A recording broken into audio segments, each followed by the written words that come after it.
Bom dia a todos, bem-vindos às manhãs da Fórmula 1, por acaso gravado um bocadinho mais tarde, mas é a vida, nem todos os carros da Fórmula 1. Há de ser manhã em verdade. algum lado. Exatamente, estamos no mundo global. Salviano, desde já bem-vindo. Hoje temos uma versão um bocadinho mais curta, por tempo, quer meu, quer de Salviano, mas interessante porque vamos falar muito do mercado de pilotos, que isto está uma roda viva. Eu fui recebendo aqui notificações de notícias e tem sido uma loucura. Vamos começar por Gasly. Isto é baralho e toca a dar. Isto está sempre a mudar. E nós que já falamos aqui tanto disto, e agora vai ser ainda mais interessante do que se calhar prevíamos. Gasly confirmado na AlphaTauri, mas também um bocadinho, não surpreso, mas desiludido por não ser considerado para a Red Bull. Eu acho que é intencional das duas partes. Eu acho que tanto o Gasly como a Red Bull se calhar não queriam repetir a experiência. Gasly estava perante um mercado de pilotos bastante complicado, portanto não há muitas vagas livres. É verdade que a Lewis Hamilton ainda não renovou com a Mercedes, mas duvido que Gasly pudesse ter alguma hipótese para a Mercedes caso Lewis não renovasse. Na Red Bull, eu acho que eles vão para outra estratégia e finalmente vão deixar de olhar para a Academia Red Bull e procurarem, em vez disso, um piloto experiente que possa completar Max Verstappen. Eu acho que o que Gasly quer neste momento é provavelmente dar o salto para a Renault. Acontece que tanto Esteban Ocon como Fernando Alonso têm contrato para o próximo ano, mas Esteban Ocon não tem contrato para 2022. E se calhar foi essa a jogada de Gasly, deixar-se quieto mais um ano, numa escuderia que ele gosta de estar e onde tem tido sucesso, e onde não sente tanta pressão como sentiria na Red Bull. Ganha tempo com isso e daqui a um ano estará mais bem posicionado, se tudo correr normalmente, para poder dar o salto para outra escuderia, tipo como seja a Renault F1 ou a Alpine F1 para o ano, Alpine, ou outra escuderia que entretanto também vejam os seus pilotos a acabar contrato na próxima temporada. Deixa-me só dizer, e aqui não vamos fugir do mercado de pilotos, porque ainda temos aqui mais para falar. Gasly apresentou o capacete de homenagem a Ayrton Senna para Imola. Sim, já vi. Já viste? Muito interessante, muito bonito, e é um gesto bonito por parte de Gasly. E, sim, portanto, é o tema incontornável do fim de semana. O resto da Fórmula 1 a Imola, não se pode deixar de falar da Ayrton Senna e também de Roland Ratzenberger, daquele fatídico fim de semana de final de abril e início de maio de 1994, em que muitos de nós perdemos uma das referências que tínhamos na Fórmula 1, mas que também, infelizmente, viu o Roland Ratzenberger partir naquele que seria o seu terceiro grande prémio de Fórmula 1. Acho que é inesquecível para todos. Para aqueles que nem seguiam a Fórmula 1, acaba por ser inesquecível. Deixa-me aqui voltar então ao tema do mercado, e temos Pérez a pressionar a Red Bull pela vaga, e que mencionou que não pode esperar mais. Sim, a Red Bull deu 2 fins de semana a Alex Albon para provar que merecia continuar na equipa para a próxima temporada. O primeiro foi o Grande Prémio de Portugal, no Algarve. Correu muito mal. A Alex Albon ficou a uma volta de Max Verstappen. Uma das coisas que notei no circuito, já falei no Vamos Falar de Fundo também, foi que a partir do momento em que ele é dobrado por Max Verstappen, ele depois acompanha Max Verstappen até o fim da corrida e fica ali sempre ao mesmo ritmo de Verstappen. O que me dá a entender que ele, com uma referência ao pé, consegue ter um bom ritmo e andar forte. O que acontece é que sozinho não consegue e perdeu imenso tempo ao colega de equipa, por muito tenha tido uma estratégia de pneus diferente, que também o prejudicou, mas a diferença é muito grande e eu acho que a Red Bull continua a insistir nesta estratégia de meter pressão a pilotos que já estão pressionados para produzirem melhores resultados. E se os pilotos não estão a produzir resultados porque estão sob pressão, não é com mais pressão que passarão a produzir resultados. E se calhar isto foi uma prenda envenenada da Red Bull, mesmo para arranjar a desculpa perfeita para dizer: pronto, Alex, tentámos, não deu, boa sorte, até à próxima, e abre-se aqui um lugar, uma vaga que será para um piloto mais experiente. Fala-se em Sérgio Pérez. Ao Nico, não é? Ao Nico. Não, diz mesmo que com Pérez já está tudo praticamente acertado. Portanto, eu acho que aquilo agora é uma questão da Red Bull avisar a Alex Albon que sai e confirmar Sérgio Pérez para o próximo ano. O Sérgio Pérez, para além de ser um piloto do mesmo nível do Nico Hülkenberg, é um piloto que traz muitos patrocínios para a equipa. E a Red Bull, claro, apesar de não precisar de dinheiro, se puder ter uns milhões extra por via dos patrocínios pessoais do Sérgio Pérez, certamente não desprezará isso no momento de decidir qual será o piloto que se entrará no seu segundo carro. Agora, eu acho que é uma jogada certa da parte da Red Bull. Eu acho que a Red Bull precisa ao lado de Max Verstappen um piloto que primeiro não tenha que estar a provar a ninguém se é bom piloto. Tanto Sérgio Pérez como Nico Hülkenberg não precisam de provar a ninguém que são bons pilotos. Depois, pilotos que tenham um nível de ambição diferente. Portanto, eu acho que por muito que eles queiram bater Max Verstappen na Red Bull para o ano, se lá ficarem, um deles, eu acho que o objetivo deles será ir consistentemente a pódios e conseguir uma ou duas vitórias antes de acabarem a carreira. Não estão a pensar em ser campeões do mundo ou em bater Claro. Max Verstappen regularmente. E acho que tanto um como o outro já provaram ao longo dos anos que são pilotos de equipa e que contribuem para a equipa. Apesar de Sérgio Pérez comprar muitas guerras com os colegas de equipa, a verdade é que traz sempre muitos pontos, é muito regular e consegue oferecer às equipas uma coisa fantástica, que é a possibilidade de terem duas estratégias diferentes para os pilotos que não são necessariamente más, porque Sérgio Pérez gera muito bem os pneus e consegue muito bons resultados com isso, e isso liberta a equipa para ter uma estratégia mais agressiva com Max Verstappen, no sentido de Mais tentar ir buscar a conservadora com o vitória, Pérez. mas garantindo que consegue um conjunto de pontos importantes em cada grande prémio com Sérgio Pérez, que com a sua estratégia poderá, inclusive, bater os Mercedes aqui ou ali. Portanto, eu acho que é uma jogada interessante, é uma jogada bem feita por parte da Red Bull e, como disse, fico contente que estejam a sair da lógica da academia, porque eu acho que é uma lógica que lhes está a ser prejudicial. E pergunto-me se não estão já arrependidos de não terem ido buscar Fernando Alonso, que estava disponível no mercado e que lhes garantia a qualidade suficiente para poderem ambicionar ser campeões do mundo de construtores. De pilotos é mais complicado, mas de construtores seria possível. Deixa-me fazer-te, vou mudar aqui o shift para a Williams, porque confirmação que Russell vai continuar. Sim, eu acho que isso Era, é a que confirmação de que era uma Sérgio conversa. Pérez já está com as coisas encaminhadas com a Red Bull. Portanto, o rumor saiu a semana passada antes do Grande Prémio de Portugal. A Williams não fez questão de desmentir nada e deixou no ar. Russell é que andou aí aos papéis a tentar arranjar um raciocínio lógico que o descansasse e que lhe desse algum conforto psicológico para enfrentar o resto da temporada. Hoje a Williams, Simon Roberts, veio a público dizer que não, os nossos pilotos para o ano são... E atenção, que o Sr. Latifi, o pai Latifi, esteve no Grande Prémio de Portugal a semana passada, porque a da altura diz isso, que até o lugar de Nicholas Latifi, que é um lugar pago, que é a diferença do lugar do Russell, que o Russell não é um piloto que traz dinheiro para a equipa, poderá trazer algum desconto nos motores Mercedes, mas não é mais do que isso. Mas até o mesmo lugar de Latifi estava a ser posto em causa à altura. E, portanto, hoje acabou isso porque se calhar acabou-se a opção Sérgio Pérez. E, portanto, esse dinheiro extra poderia vir pelo Teve patrocinador, que se fechar. já não virá. E se calhar Toto Wolff chegou-se à frente e reduziu ainda mais o preço dos motores Mercedes para garantir que Russell ficasse no Williams. Porque isto também é muito assim e passa muito pelos bastidores e nós não sabemos dessas histórias. E estes contratos são quase blindados, não se sabe cá fora.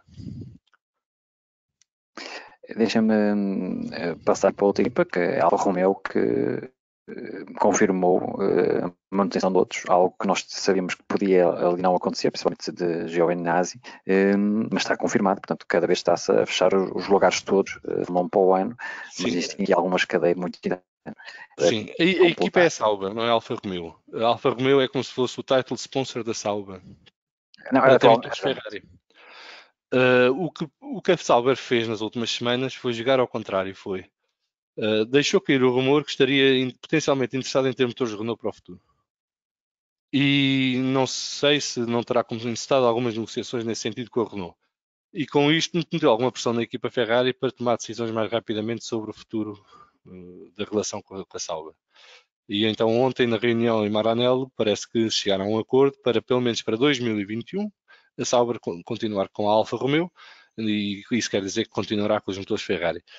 E também por isso provavelmente decidiu manter a dupla de pilotos, o que também é significativo no campo da especulação, porque quer dizer que a Ferrari não se sentiu confortável para colocar Mick Schumacher numa equipa que não sabe se terá em 2022.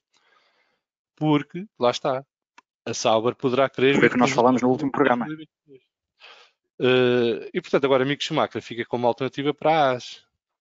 Eu acho que para a AS é sair-lhes do jackpot, porque Mick Schumacher é um nome que vai dar muita visibilidade mediática à AS e que poderá proporcionar a entrada de novos patrocinadores para a AS. Mas da AS ainda não se ouviu nada. Também esteve na mesma reunião, ou teve uma reunião também com a Ferrari em Maranello. Portanto, vamos ver o que é que vai sair daí. Isso sairá uma parceria de mais médio e longo prazo, diferente desta da Sauber com a Alfa Romeo. Mas pronto, vamos continuar a ter Kimi Raikkonen. E ao mesmo tempo vamos continuar a ter Giovinazzi, que não sei muito bem o que é que anda lá a fazer, mas quer dizer, ele não é mau piloto, mas é tal história. Nós na Fórmula 1 estamos a falar de 20 pilotos que entre si a diferença é pouca, mas É que pouquíssimo. Mas depois há por ser consistência, pouca, há muitos há pilotos também. que são ligeiramente melhores, não é? E portanto dá uma sensação que a Alfa Romeo Sauber poderia ter outro piloto no lugar de Giovinazzi, que não de Giovinazzi, que lhes desse melhores garantias e resultados. Mas optaram, se calhar foi uma das contrapartidas da Ferrari, foi manter Giovinazzi na Alfa Romeo mais uma temporada, porque o Giovinazzi é piloto Ferrari, é preciso não esquecer, vem da Academia Ferrari. Claro. E portanto, agora vamos ver o que é que Ou, acontece à ou equipa então, ou, AS. ou então até a Ferrari previu que se calhar era melhor para Schumacher estar na AS e não na Alfa Romeo, na Sauber. Pois não sei, a equipa AS é uma lógica bastante diferente das outras equipas no paddock, porque a AS não é um verdadeiro construtor de Fórmula 1, não é? Porque eles quase não fazem nada, eles compram tudo feito a alguns fornecedores, entre os quais a Ferrari, mas também a Dallara e outros. E portanto não sei até que ponto para o Schumacher será uma experiência melhor em termos de crescimento pessoal como piloto. Agora, poderá ter um carro mais competitivo logo à partida, porque os As, apesar de tudo, são mais competitivos que os Alfa Romeo. Apesar de que têm aquela Este tendência ano que é não, se início calhar. da época forte e final da época fraco. Porque lá está, como não são construtores, não estão sempre a desenvolver o carro, como as outras equipas. Um, mas eu acho que o Mick Schumacher precisa rodar, não é? E ganhar experiência e calo, estar no pelotão e perceber como é que tem que se comportar em vários momentos da corrida. E partindo cá atrás é obrigado a isso, e, sobretudo nas largadas, nas primeiras voltas em que há muita confusão, e ele tem que ganhar esse calo e perceber como é que tem que gerir essas voltas iniciais das corridas, porque podem definir depois os resultados que consegue no final da corrida, sobretudo naquelas corridas em que são de procissão e que o que interessa é não errar no início para manter posição ou ganhar uma posição ou outra por erros alheios. Mas estou curioso para ver em que é que vai dar isso. Claro. Porque a Haas tem dois lugares vagos, não é só um. Portanto, mesmo que Mick É Schumacher verdade, não vai, é verdade. continua a haver um lugar vago. Será que o Claro. Hülkenberg tem uma hipótese de ir para a Haas? Eu gostava que sim, Eu, porque eu o diria que Hülkenberg sim, faz acho que falta seria ao uma boa pelotão. aposta. Sim. Mas lá está, tem que ser Mas, o senhor Ginás tem que decidir agora o que é que vai fazer com a equipa e como é que quer gerir o projeto de Fórmula 1 da AS e se quer continuar a investir ele ou se quer que venha alguém que entre com parceiro que invista e que fique o segundo lugar para um piloto. E aí poderá ser a tal jogada do Mazepin, do Mazepin de entrar na equipa com o pai a pagar o lugar e a com o tornar-se lugar. sócio ou parceiro da AS F1. Está tudo no ar, vamos ver. Já falta pouco Vamos. tempo para acabar a época, portanto não temos que esperar muito mais para saber isto tudo. Claro. Deixa-me aqui fazer um resumo para quem nos ouve, que das 10 equipas da grelha, 6 já têm as duplas confirmadas para o ano, que é a Ferrari, McLaren, Renault, Alfa Romeo, Aston Martin e a Williams. Portanto, estas já estão confirmadas, falta realmente as restantes. E, portanto, nos próximos dias vamos ver com certeza Sim, mas o portanto, na fecho Racing dessas Point duplas. falta o parceiro, o companheiro de equipa de Vettel. Alguém tem dúvidas que vai ser o Lance Stroll? Não, não, acho que não. Claro que não. Com o Então já dinheiro, são não. sete. Já são sete. Sim, Na mas enquanto não está Mercedes, confirmado, 99% de certeza vai ser o Lewis Hamilton estar no carro ao lado do Bottas. É uma questão de acertarem o contrato. Portanto, já são 8. Na verdade, falta um lugar na AlphaTauri, que poderá ser para Alex Albon ou para Daniel Kvyat ou para Mazepin, se entretanto Daniel Kvyat para a se vida for e para ali. o Albon não for para ficar. E sobra um lugar na AS, os lugares da AS, né? É, Com a sim. partida será para o Mick Schumacher. Vamos ver, mas confirmados, isto é como o futebol, Salgueiro, até à última, nunca se sabe. Então, estas equipas que eu mencionei, as outras estão, dirias, 98 ou 99% certas, mas pode haver sempre realmente uma surpresa em qualquer uma das equipas. Deixa-me Sim, só eu te na dizer aqui. Racing Point não tenho à espera de mesmo nenhuma surpresa, vamos ser Não, sinceros. aí não, aí Este ano não, por Mercedes causa do ainda havia, dinheiro, não é? começa a haver ali um enfado com as negociações e Lewis Hamilton a decidir parar um ano ou fazer outra coisa qualquer. Uh, Na Racing Point não estou a ver o Lance Stroll Não, não ficar na equipa do pai depois de terem mandado claro, embora o Sérgio Pérez, quer dizer, não faz sentido não. nenhum. Essa é que era a grande surpresa, se houvesse algo do Não, género. isto seria gira se tivessem confirmado Vettel para o próximo ano, mas ainda não tivessem anunciado que Sérgio Pérez saía. E havia a Saía, dúvida até ao fim qual seria o dos dois o que ficava. Mas cá, a partir de mandaram a Sérgio Pérez embora, portanto não há grandes não, dúvidas que Lance Stroll vai também ficar. não iam mudar os dois. Hum, agora vamos ter a seguir numa conversa contigo vamos ter aqui um convidado, que é o Filipe Caetano, do podcast Globalistas, que nos vai falar aqui da Fórmula 1 e, portanto, e da sua experiência no Grande Prémio de Sim, o Portimão, onde Filipe também foi tiveste. pela primeira vez foi um grande prémio de Fórmula 1. Nós somos muito amigos já há muitos anos. Ele era para ter ido comigo na primeira vez que eu fui à Fórmula 1 ao Estoril em 95 e acabou por não poder ir. E depois, por qualquer razão, nunca foi um grande prémio e agora foi a este Grande Prémio de Portugal. E ele vai nos contar um bocadinho como é que foi a sua experiência de ir ver um grande prémio ao vivo pela primeira vez e, sobretudo, por ser um grande prémio de Portugal, aquilo que significou para ele. Foi uma conversa que tivemos ontem os dois e que foi muito interessante e que recomendo a toda a gente. E vamos ouvi-la, com certeza. Salviano, vamos ouvir então a conversa e um abraço e até à semana. Um abraço a Deus, obrigado. Filipe, tiveste o teu batismo de fogo na Fórmula 1 no Grande Prémio de Portugal 2020 em Portimão, no Autódromo Internacional do Algarve. Eu também lá estive e acho que tivemos ambos uma experiência fantástica do lado da competição e depois uma experiência surreal do lado da organização. Dou-te a liberdade de começares pelo lado mais negativo ou mais positivo, como preferires, mas como é que foi este teu batismo? Pelo lado positivo. Olá, mais uma vez, obrigado pelo convite. Vamos navegando pelo positivo e negativo. Mas vou começar pelo positivo. Sim, foi a estreia e foi muito bom ter tido a oportunidade de ver, de assistir à competição e de sentir a competição. E acho que isso foi mesmo a grande diferença, sentir. Porque mais do que o barulho dos carros, é mesmo um sentimento estranho. Não sei, a força de atrito dos carros, parece que nota-se que está a passar ali alguma coisa diferente. E isso foi das sensações diferentes que tive. Foram sensações que foram crescendo ao longo do fim de semana. Não pude estar na sexta-feira, mas no sábado estive lá e no domingo. No sábado, e aí se calhar entramos pelo lado negativo, que é no sábado assisti logo aos problemas de organização deste grande prémio, infelizmente. Aquilo que me disseram só para esclarecer, tu estiveste na bancada Portimão no sábado, correto? Uhum. Sim, eu basicamente tive 2 upgrades, porque os bilhetes que eu tinha para os 3 dias, que me disseram que eram pessoais intransmissíveis e que teriam o meu nome, quando eu recebi não tinham nome nenhum.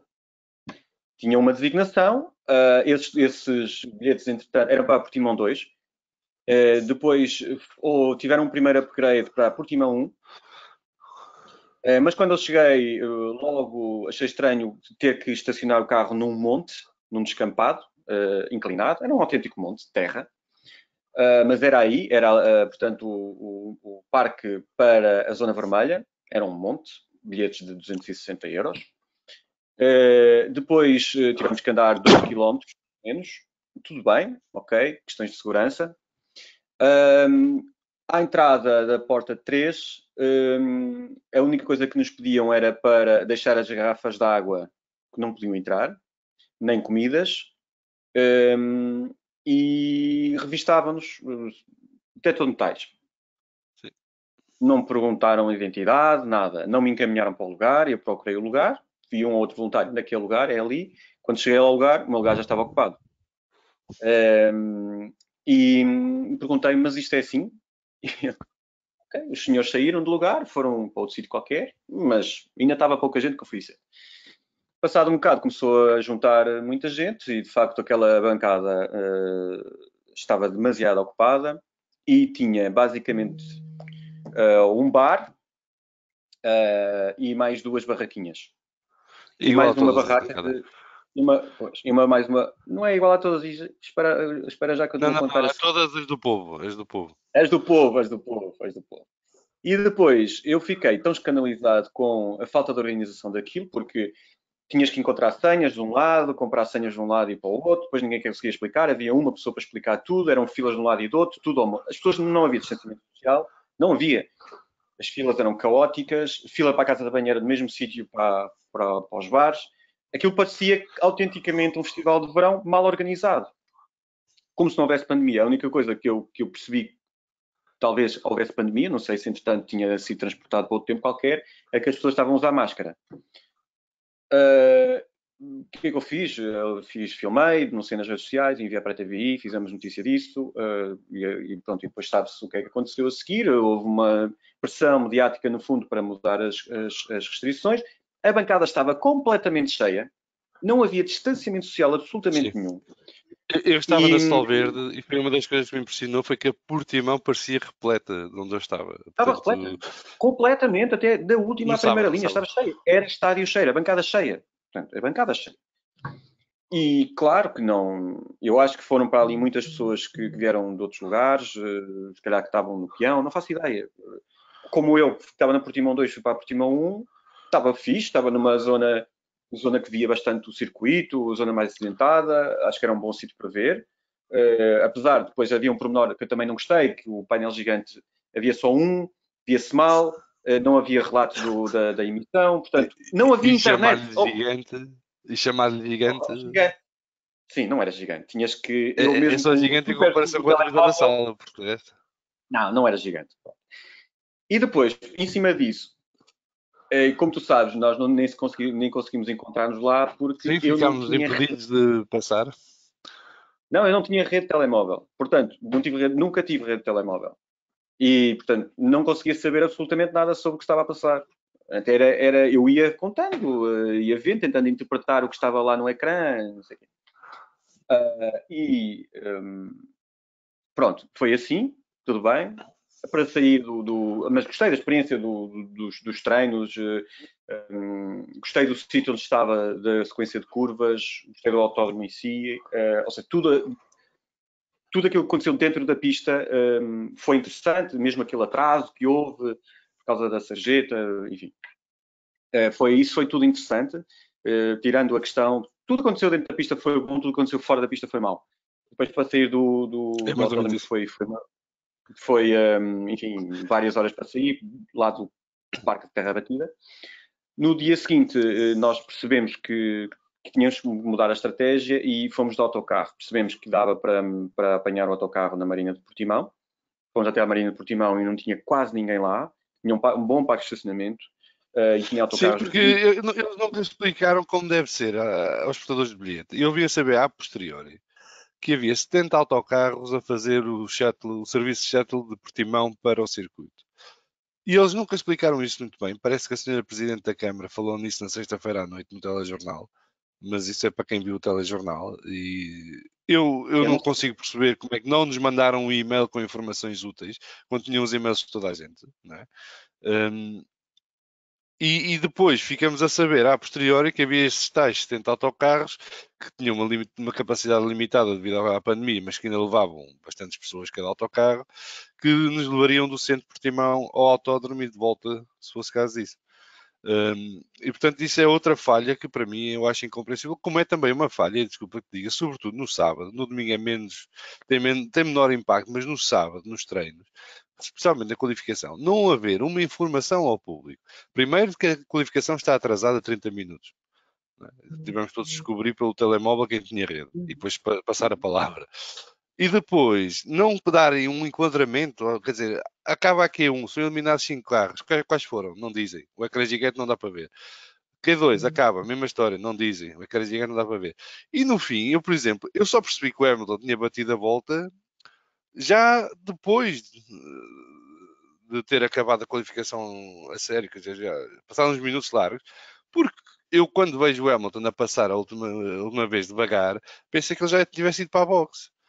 E portanto que o Bottas tinha a pole position, mas não, o Hamilton ainda faz mais uma volta. Exatamente. E nós estamos ali todos às aranhas, porque só a nós é que parecia que funcionava, pelo menos na parte sul do circuito, só a nós parecia estar a funcionar. A Mel e a Vodafone não estavam a funcionar, por simplesmente. Não. Em termos de dados, dava para fazer chamadas uns pouco mais e mesmo assim não, as chamadas. Não, a Vodafone, a certa altura, não dava para fazer chamadas. E portanto, eu não consigo entender. Não consigo entender o que é que estavam a pensar. Sim, isso tirou bastante da experiência, não é? A experiência podia ter sido. São de facto vários constrangimentos que não tornam a experiência interessante. Pronto, existe o entusiasmo de poderes assistir, Claro. e foi foi bom, o autódromo, a pista em si é boa, eu gostei bastante, mas... Sim, o sítio é lindíssimo, o enquadramento da pista é espetacular. Mas todos esses pormenores acabam por não funcionar, não é? E se tornam cansativo. Mas como estava a dizer, a questão dos autocarros, os autocarros posso dizer que eram belíssimos, eram muito bons, o distanciamento era mantido, havia muitos de facto, não sei quantos dizem 70, mas eram mesmo muitos naquela questão. Eles faziam rota Marina de Portimão, Retail Park, Autódromo. Para o autódromo demorei 2 horas a fazer 15 km, mas de regresso demorei meia hora, enquanto eu sei que já estava a chegar a Lisboa e havia pessoas ainda a tentar sair do autódromo depois demoraste 3 horas. Pá, eu demorei meia hora, foi no instante. Não, mas 3 horas a sair do parque. 3 horas a sair do parque. Pois? Não, e essa questão depois já tive que fazer a fila até à autoestrada, não é? Porque foi mais Exato, meia hora, 45 minutos. No regresso no autocarro isso funcionou muito bem. Enfim, quando eu fui, voltando um pouco atrás, quando fui então para a Marina Portimão para apanhar o autocarro, recebi o segundo upgrade. Porque à porta do autocarro estavam umas meninas da organização com um molho de bilhetes e a dizer, olha, por causa dos problemas de ontem, nós estamos a trocar Portimão 2 para a bancada central. E eu, mas estão a falar a sério? Para a bancada central, para onde? Para a bancada central inferior. Vai ficar mesmo à frente das boxes. E eu, ok. Não vou rejeitar, o bilhete era de 450 euros. Portanto, eu comecei por um bilhete de 200 e poucos euros e acabei num bilhete de 450 euros. Pronto. E pronto, entrei no autocarro, estava pouquíssima gente. Vou-te só contar um pormenor. No sábado à tarde eu fui com uma amiga à bilheteira do circuito perguntar se era possível fazer upgrade para a bancada central. E eles queriam cobrar o preço dos 3 dias. E depois no domingo estavam a oferecer os bilhetes à porta do shuttle. Sim, se tivesse apanhado o shuttle, tinhas conseguido. Sem pedir. Não, aliás, obrigavam-te. A única coisa que me disseram era, mas vocês, só temos 2 bilhetes juntos, portanto vocês são mais pessoas, portanto vão ter que estar separados e não sei o quê. Só ok, tudo bem. Claro que quando chegamos ao autódromo, eu nem sequer me sentei no meu lugar. Pois é, o relato que tenho das pessoas que mudaram de bancada no sábado para domingo é que depois aquilo era lugares livres, mais ou menos. Era chegar e sentar. Era lugares livres. Era onde tu achavas que gostavas de ver ou tinha lugares livres. E tinha, na bancada central tinha muitos lugares livres, apesar de, na minha perspectiva, ter muito mais ocupação do que devia. Isso notou-se. Notou-se depois uma diferença que a GNR entrou e começou a organizar mais as coisas. Aliás, muitas pessoas que se queixaram de ter chegado muito em cima da partida, que já não conseguiram entrar. Que aí a GNR já estava a fazer uma seleção maior. E mesmo, por exemplo, na altura do pódio, essa parte da bancada que estava em frente ao pódio já estava completamente fechada. Quem estivesse lá já não podia haver movimentação. Só quem já estava no lugar é que podia ver o pódio e não sei o quê. Mas por intervenção da GNR, já não foi por aquela equipa de segurança, nem por pessoal da organização. Em relação ao Grande Prémio, eu fiquei mesmo em frente à box da Renault e da AlphaTauri e foi giro. Foi para a primeira experiência de Grande Prémio, gostei muito. Como estive muito perto da pista, estava logo optei por ficar um bocadinho nos primeiros lugares. Adorei o arranque, adorei aquele início, a vibração. E depois da primeira volta, no final da primeira volta já está tudo ao contrário, aquela mudança, aquela chuvinha que foi caindo. E ao longo da corrida, de facto, ficas entusiasmado, vais vendo. Voltei a não ter hipótese, mesmo na bancada central, o tal painel gigante estava demasiado longe. Portanto, eu fui que tinha que estar sempre a acompanhar, não é? Eu fui vendo quem é que vai à frente e depois tentar interpretar pelas repetições e não sei o quê. Mas os primeiros 10 lugares eu conseguia acompanhar, daí para a frente já era mais complicado. Sim, aquilo ao vivo, as voltas de avanço. Aquilo ao vivo sem ajudas, ao fim de 10 voltas já não fazes ideia. Sabes quem é o primeiro mais ou menos? Já não. Um pouco mais. O primeiro consegues, percebes? E depois, pronto, mas eles começam-se a distanciar, depois com as boxes, pronto, só foi fixe quando o Pérez foi à boxe, depois rapidamente começou a apanhar os outros, não é? Mas vê-se ao longo, a diferença do andamento. Depois consegui perceber ali aquelas lutas pelo quarto, quinto, sexto, sétimo, aliás, quinto, sexto, sétimo, oitavo, nono, décimo, mas isso, qual foi a ajuda? Foi porque eu via, os gajos da Renault estão sempre a pôr as placas indicativas para os pilotos, diziam sempre a posição, então como eu via o Ocon e o Ricardo sempre quais eram em posições é que estavam, isso ajudava-me e tudo isso ensinava-me depois o resto. Mas é um bocado old school, não é? Quer dizer, com as tecnologias que existem hoje em dia, com a possibilidade de aceder à internet ou isso, eu não tinha internet, eu não conseguia fazer uma chamada para ninguém, nem mandar uma mensagem. O painel eletrónico estava demasiado longe e portanto, eu ia vendo. Eu disse a vários colegas meus que estavam lá, porque nós encontrávamos fora das sessões cá fora, com distância, obviamente, mas conversávamos e uma das coisas que eu disse foi eu preferia que aqueles ecrãs gigantes, que eram tão pequeninos, estivessem com a tabela de tempos em tamanho grande, para percebermos, pelo menos, ou então só os nomes dos pilotos pela ordem de tempos, porque assim pelo menos percebíamos quem era quem estava aonde. Porque, por exemplo, quem nunca foi à Fórmula 1 não conhece os capacetes dos pilotos nem os números. Não. Só os fãs mais hardcore é que seguem isso e olham para o carro ao longe e já sabem quem é. Portanto, não consigo entender. Eu acho que aquilo foi tudo muito amador da parte da organização. E não sei se foi um amador voluntário ou involuntário. Porque eu dá-me a sensação que algumas coisas foi voluntário. E não quiseram gastar o dinheiro, ou não tinham o dinheiro para gastar, ou qualquer coisa assim do género.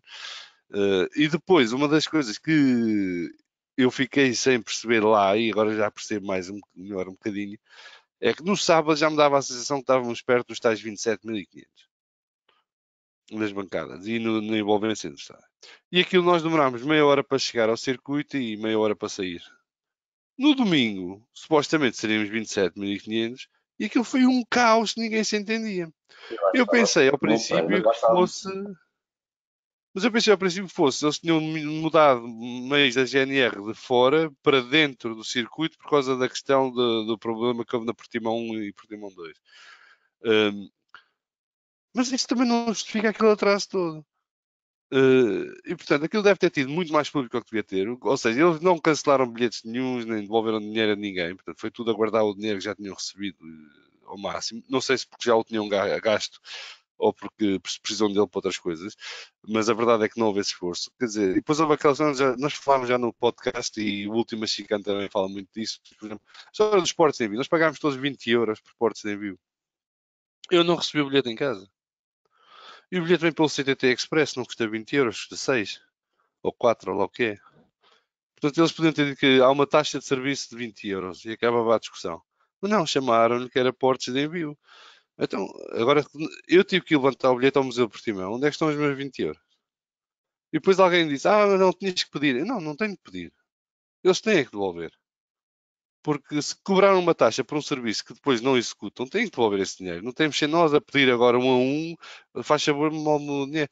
Portanto, houve aqui muita coisa que me deixou um bocado triste. E tendo eu já estado em tantos grandes prémios, em tantos países, doeu-me um bocadinho a alma que no nosso país tenha sido esta vergonha. E sem necessidade nenhuma, digo eu. Porque isto não há aqui, não há aqui uma ciência. Quem sofreu mesmo foram os fãs portugueses, que há mais de 20, ou muitos deles, ou como eu, nunca tinham tido a experiência, ou há mais de 20 anos que não tinham a possibilidade de ver um grande prémio, não é? E isto mas ainda foi havia mesmo muitos estrangeiros. Havia. Por acaso, eu também acho. Na nossa na bancada Sol Verde havia muitos estrangeiros que eu reparei. E quando eu estava na fila para levantar um bilhete no museu, eles estavam a vender bilhetes ainda e havia estrangeiros a comprar bilhetes. Malta que se calhar estava... Eu, por exemplo, achei estranho terem limitado os 27.500 lugares e eles continuarem a vender bilhetes para a Central. Aquilo já estava sobrelotado, mas vamos continuar a vender bilhetes para a Central porque está a ficar tudo bem. Mas pronto, agora, aquelas 2 horas da corrida, e quando nos sentámos para ver a corrida, não houve organização, não houve problema, estava tudo bem, né? Estávamos no paraíso e tivemos uma sorte brutal. Na bancada, só uma questão da organização, se calhar, assim, para passarmos para a corrida mesmo, por exemplo, a questão dos bares e das casas de banho, assim, está muito melhor organizado, porque aquilo é uma bancada, pronto, fixa, Claro. que está bem estudada, aí não havia problema. Pá, na Sol Verde, que eram uns poucos milhares de pessoas, havia uma barraca para senhas, uma barraca para Xandes, barraca de merchandising e era pá, 20 coisas à escolha e nenhuma delas querias.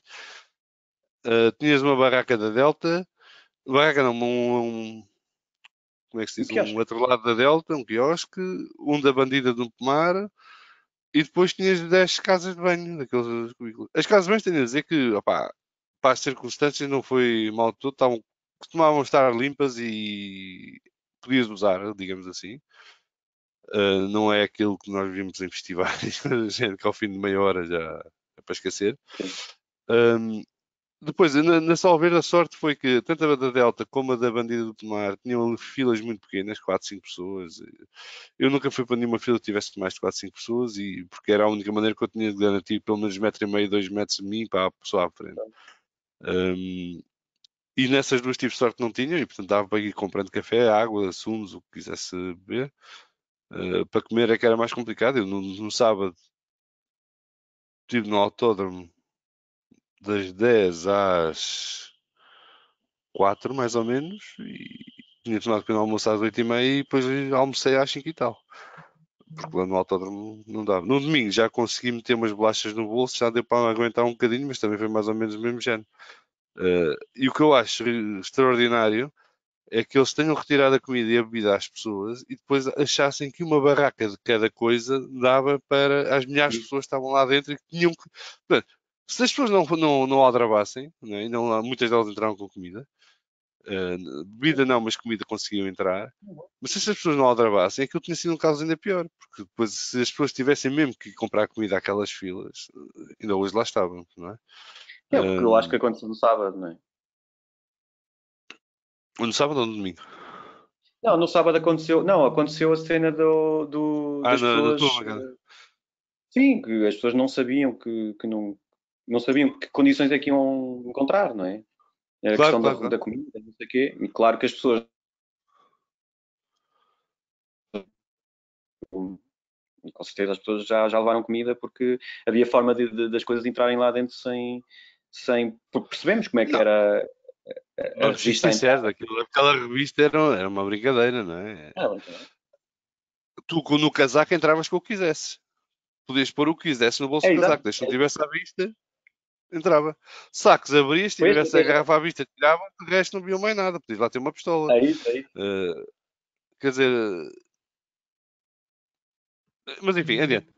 A corrida em si tivemos uma sorte bestial. Aquelas primeiras 5 voltas foram dos melhores que houve nos últimos anos na Fórmula 1 e tivemos o privilégio de assistir a duas primeiras voltas do outro mundo, uma de Sainz e outra ainda melhor de Kimi Raikkonen.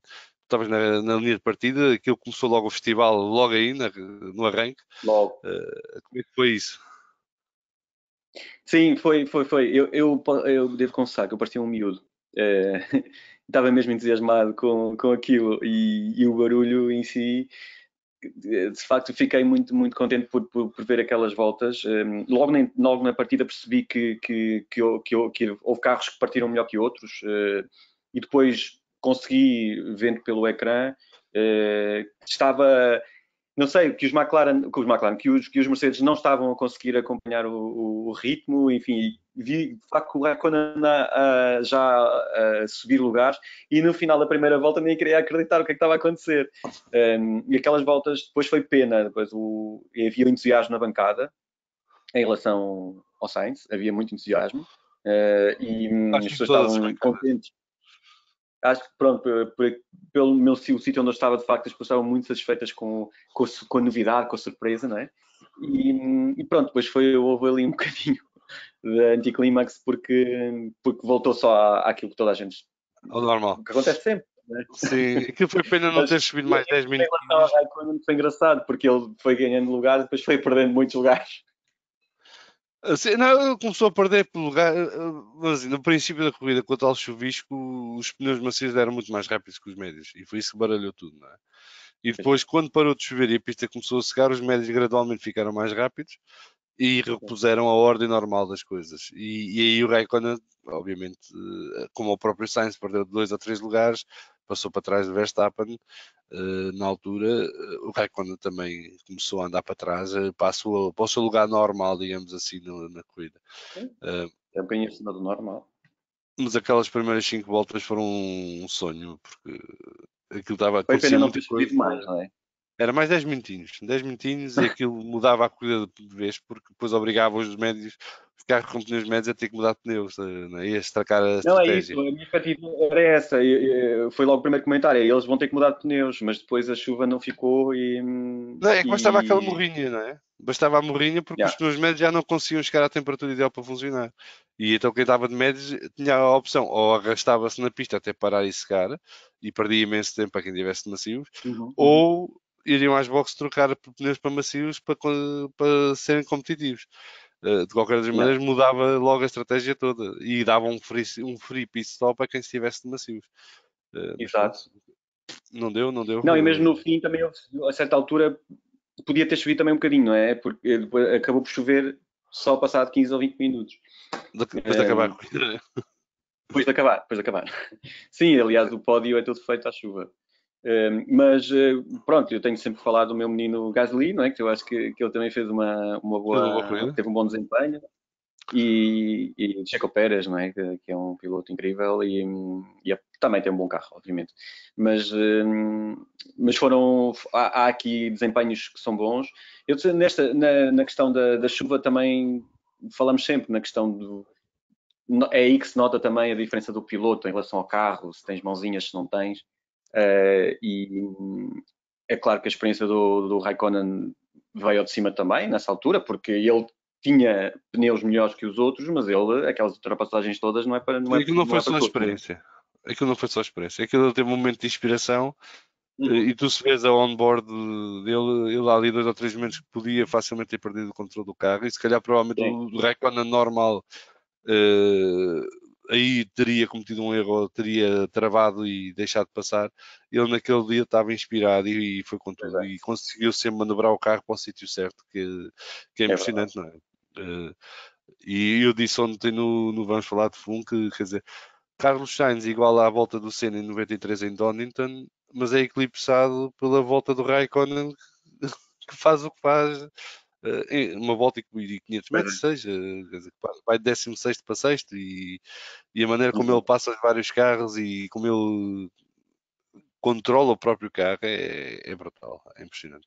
Não, é épico. É, É muito giro a forma como a Fórmula 1 fez aquele vídeo, que parece um videojogo, não é? Das posições que ele vai ganhando, que eles puseram no YouTube, nas redes sociais.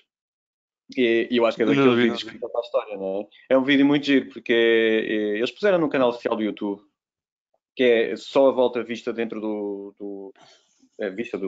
dentro do cockpit, do carro, do lugar de Uhum. piloto, e tem sempre um númerozinho em baixo, a dizer a posição, e é como se fosse um jogo de Fórmula 1, sempre que vai para baixo. Ele ainda perdeu ali uma posição às vezes, nas primeiras curvas, mas depois Uhum. aumenta, aumenta, aumenta. Está sempre ali um ruidozinho, sempre a aumentar, aumentar, aumentar, aumentar, como se fosse uma pontuação de um jogo. E incrível, que parece um jogo, não é? Aquilo não parece real, porque é mesmo uma volta muito, muito, muito inspirada. Sim, e depois no resto da corrida a luta pelo quinto lugar foi sempre muito interessante.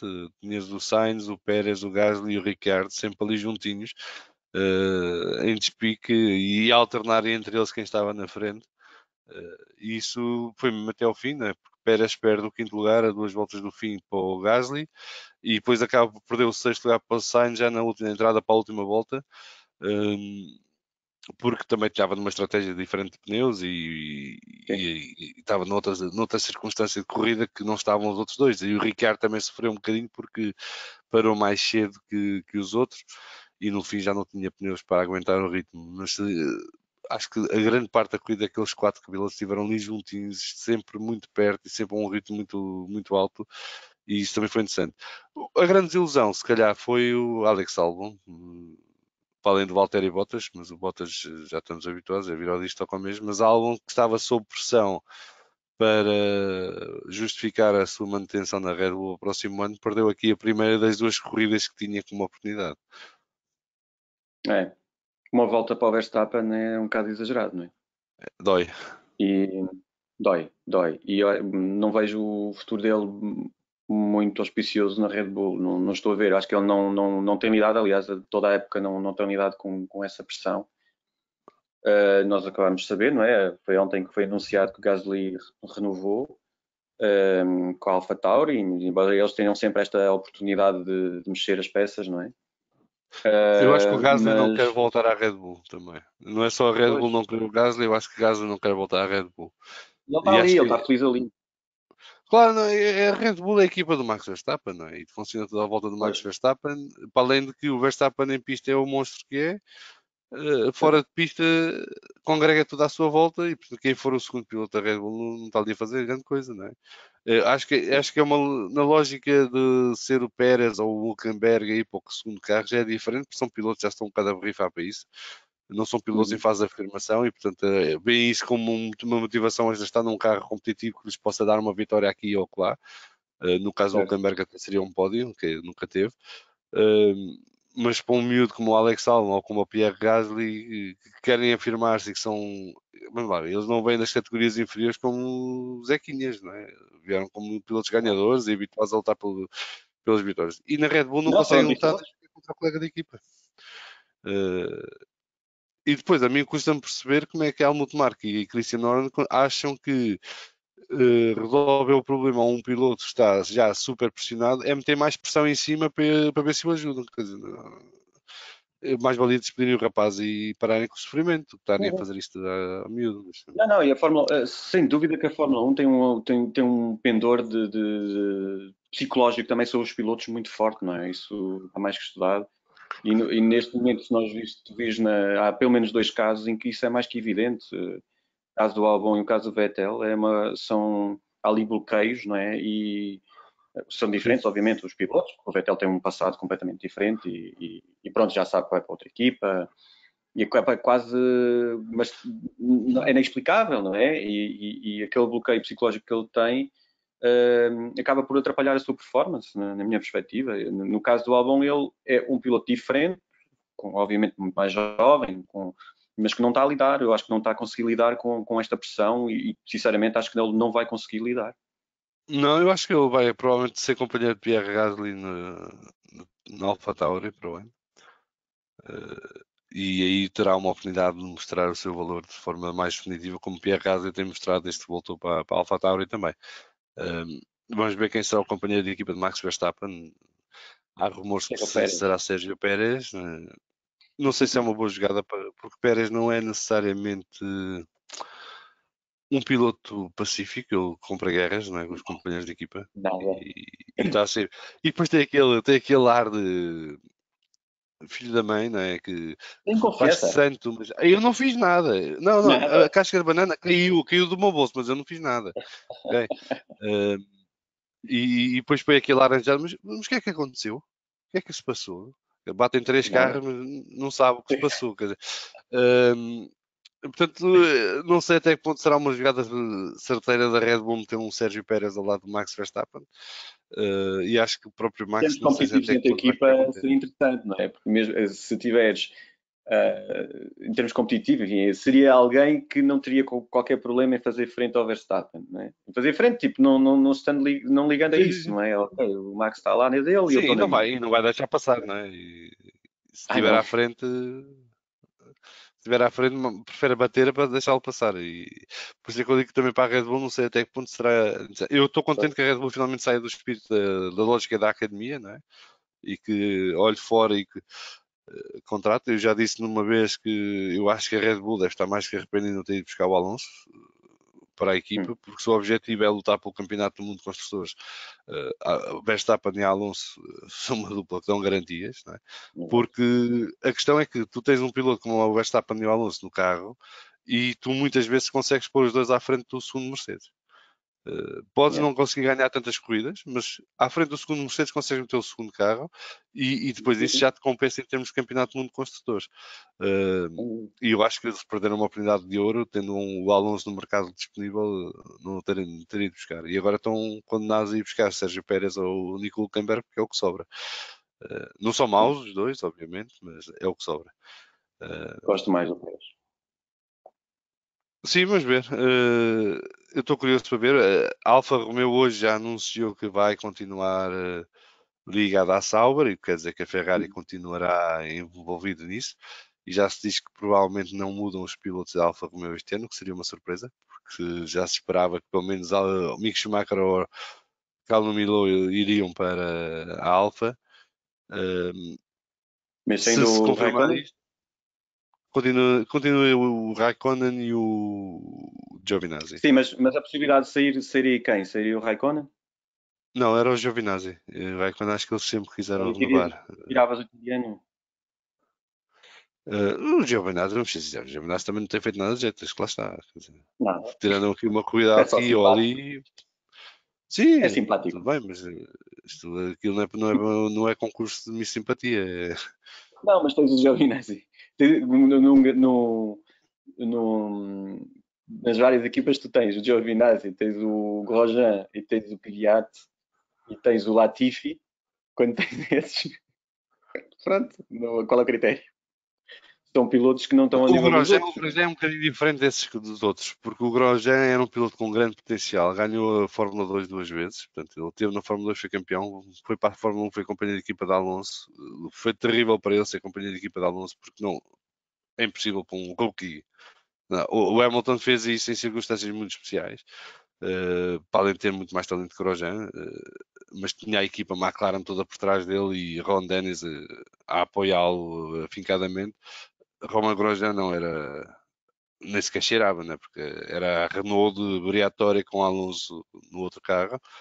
E depois voltou à F2, ganhou outra vez a F2, voltou então para a Fórmula 1 outra vez com a Lotus Renault, que era a equipa que sucedeu à Renault. E ele tinha muito potencial e chegou a fazer pódios e quase ganhava grandes prémios, mas de facto caiu muito nos últimos anos. E isto é um piloto muito inconsistente. Aliás, é consistente em erros e Sim, problemas acidentado. e não em conseguir bons resultados. Mas Mas esse já sabemos que vai embora, não é? Portanto, sim, esse e o Magnussen à partida estão de saída. Se confirmar que os dois lugares na Alfa Romeo vão ficar para quem está, começa a ficar muito apertado, porque só sobram os dois As e o Red Bull, para além de que há um Mercedes. Ninguém fala disso, porque está tudo a contar com o ovo no cu da galinha, mas não seria a primeira vez que chegávamos ao fim e a coisa não corria bem.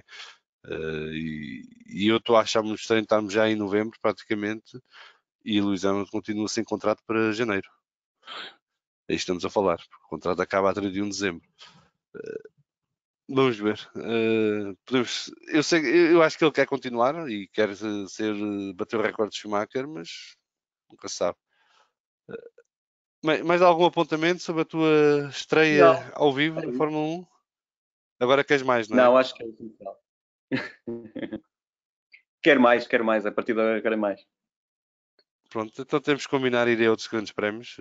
Certamente em Portugal será difícil nos tempos mais próximos. Mónaco, sim senhora. Mas de Mónaco só quando tivermos direito à varanda, porque se for para ir para aquelas bancadas não vemos nada. Eu tenho amigos que já foram ao Mónaco. É isso mesmo, em grande. É em grande, só no Mónaco só em grande. Mónaco tem que ser em grande. Ou um iate ou uma bancada, uma varanda daquelas ali ao pé do casino para ver os carros a passar. E para estarmos com um copinho de champanhe na mão. Para daqui a 30 anos. Epá, eu acho que é mais fácil arranjar Mercedes que arranjar dinheiro. Mas é isso, também é uma boa possibilidade. Muito bem, Filipe, olha, obrigado pelo teu testemunho, pelo teu contributo, a tua perspectiva deste Grande Prémio de Portugal de Fórmula 1 e contamos voltar a ter-te no Vamos Falar de Full ou nas manhãs de Fórmula 1 brevemente para falar mais um bocadinho talvez sobre esta temporada ou sobre o futuro da modalidade. Obrigado, até à próxima. Ok, obrigado.